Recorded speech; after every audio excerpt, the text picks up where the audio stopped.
What is up, ladies and gentlemen? This is Kangaroothless, and I'm bringing you Game 4 of the Best of 5 series between aXa and RagequitTMO. Let's go ahead and show our players in the pink. Spawning in the bottom right position on Shakuras Plateau is RagequitTMO, who is currently up 2-1 to his opponent aXa. That's a green Zerg. And I hope you guys really enjoyed that last game. It was on Antigua Shipyard, so spoilers here. If you guys haven't seen the games yet, go back and watch them. Quit skipping videos and just go watch them in order. I promise you it's better that way. But on a map like Antigua Shipyard, I was talking about how Mutalists actually work out pretty well in shutting down drop harass. And it kind of worked out for aXa. He did end up shutting down that drop harass, like I was saying. But he didn't control his Mutalists so well. But, I mean, what happened was RagequitTMO tried to do a 2-base push. And, you know, he didn't have combat shields.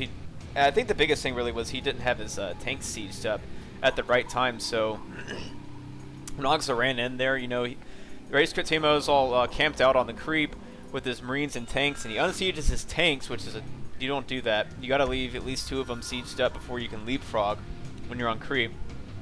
I mean, in siege, both of them tries to move up, so aXa just killed it. And you know, after that, did a nice counterattack, took out a lot of SCVs, pretty much set RagequitTMO back to the Stone Age. Even though RagequitTMO was able to put up a third during that engagement, and you know, was able to hold it, he was still so far behind just because he had to remake his entire army. aXa got on 4 base. It just became a living nightmare. So aXa does see that they have scouted close air positions, and Mutalists are so damn important on this map. So there are certain maps that you should do certain strategies with. So there are certain maps where mass slings really works. Tall 3 Molotov can work, but as we saw in Game 2, a nicely timed 2-base push will shut it down if you just go for mass slings and you don't go for any sort of air or fast infestors or something to basically shut down that bottom harass with the tanks and then sieging up to you know, ferry and marines. So I think, okay, RagequitTMO is going to do a 2-Rex here. This could be nasty for aXa. So I wonder if aXa is actually going to scout this. Okay, RagequitTMO changes his mind and is actually going to go back into his base. So a little bit behind, but you know, not too bad. aXa is going to be able to get up his natural in peace. And again, guys, I apologize for my voice ahead of time. I'm sick as a dog. I'm not as sick as a dog. If I was sick as a dog, I wouldn't be casting. But I've been coughing up a lung ever since I got that flu shot and I came back from Manhattan, where I just partied too much. Too much carousing and debauchery. So I've kind of paid for that with my health. Uh-oh, look here. We have a 5-Rex. Doesn't matter how sick I am. A 5-Rex is always more important than my illness. And I think RagequitTMO is going to go up to something like 20-ish SCVs and then just make nothing but marines. I think 21 or 23 is about the number you want to get when you do a 5-Rex or a 6-Rex. And remember, ladies and gentlemen, this is an all-in. I mean, I know Terran can just spam mules after this and like, I can expand. But really, what is Terran going to do? He's only on barracks tech. He doesn't have any factories. He has no gas. He has no upgrades. Nothing. All he has is SCVs and Marines. It's like having nothing but Zerglings and Queens. I mean, yeah, it works as long as you get your gases fast enough. You have to time, you know, like that delayed Ice Fisher build with that no gas build that Spinishawal does. That's why he gets it like around 40-ish. That way he can actually tech up at the right time. And, oh, look at this. aXa is getting his drones back on gas. Oh, because he didn't get his metabolic boost yet. So if aXa catches wind of what's going on, I see 4 Marines here. That can be expected for a 2-Rex. But RagequitTMO is doing a nice job here just hiding a lot of his Marines. So if aXa suspects something out of the normal, I mean, he could be in a pretty good position here. Okay, another Spinecrawler going down. aXa has to know that something's up. Now, I don't know why he would put 2 Spinecrawlers here. I mean, his Zerg senses must be tingling. The Overlord is going to... Oh my god, that's so many Marines. So it's going to be a 5-Rex Marine SCV all in. We will see how this happens. Terran is so imba that they can just make nothing but mules and fund this nonsense. And aXa is going to be able to see that there's... Oh my god, there's no Marines... Or there's no SCVs on these patches. So, and he also sees a bunch of SCVs coming with that Zergling on the Zonaga Watchtower. So kind of a mess up there by RagequitTMO. If he just sent like a couple of Marines out front, he would have been a little bit safer.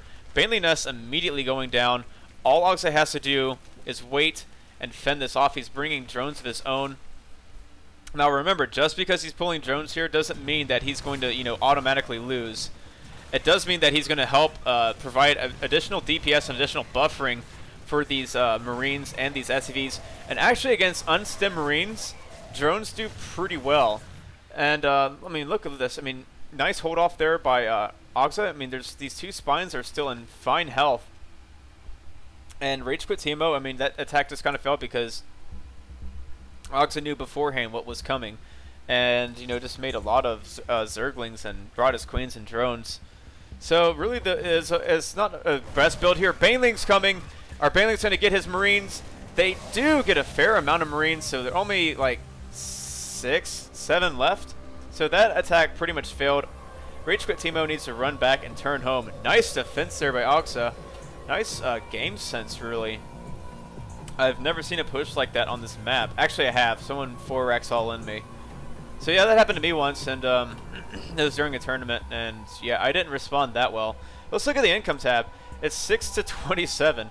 So remember when aXa pulled off all those drones? I mean, look what RagequitTMO has. He doesn't even have an expansion up.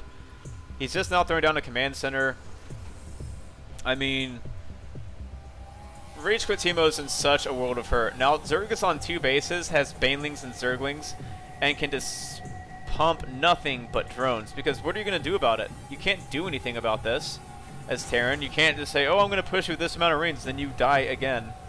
So really, Terran is in a world of hurt. Creep spread is looking pretty nice, and I guess Terran's going to go up to this third base here, RageQuit, and he's going to see if Zerg has gone for a greedy third. Zerg smartly has decided not to, and is spending all of his money pretty much on overlords and drones. Income tab, harvesters is 9 to 38. Oof, that is so much. RagequitTMO is coming out here and halting the spread of creep as much as he can, and that's about all you can do in this position. And once those Zerglings get speed, they can pretty much overtake these Marines. So you have to be careful, but that is a fair amount of Marines. There is a certain point in time, though, that you want to go back to the safety of your base. Meanwhile, Overlord's going to come over here and scout that one gas has started. I mean, just to be honest, good luck, Terran, trying to tech in this mess. I mean, the income here for RagequitTMO is so slow. It's taking him forever. Let's look at the income tab again. He's at 12 workers, and it's 11 minutes into the game. So Zerglings are going to come in here and probably take a few shots off at these Marines if they can get a surround. That's big! Oh, they get the surround! And so all these Marines are going to die more than likely. Yep, they're going to die. And so now we're going to look at the units tab because that's going to look sexy. 6 Marines and 14 SCVs, 2 Mules, Imba, to 6 Banelings and 21 Zerglings and 2 Queens. aXa decides not to bust that because that's not a bustable wall. Not with that many Banelings. You need about 13, I think, to break down a barracks. Correct me if I'm wrong in the comments below, by the way, because I think it's 13. It might be less. And actually, if you hit them at a certain position, you can take out 2 of them at the same time. Be as cost effective with your Banelings as possible, because those things cost a lot of gas. So more geysers going up, macro hatch going down. aXa is just in good shape. Layer's already down. He's grabbing a third. I mean, Terran's just so far behind. Even to go grab a fourth, he can now because he has enough units on the map. And what I'd like to see actually from him is get that centrifugal hooks and continue that creep spread. It kind of died there. So that's kind of the one thing I could say to aXa. Once they kill your creep tumors, go back out there with the queen. I see a lot of people do this in Code S and Code A and GSL.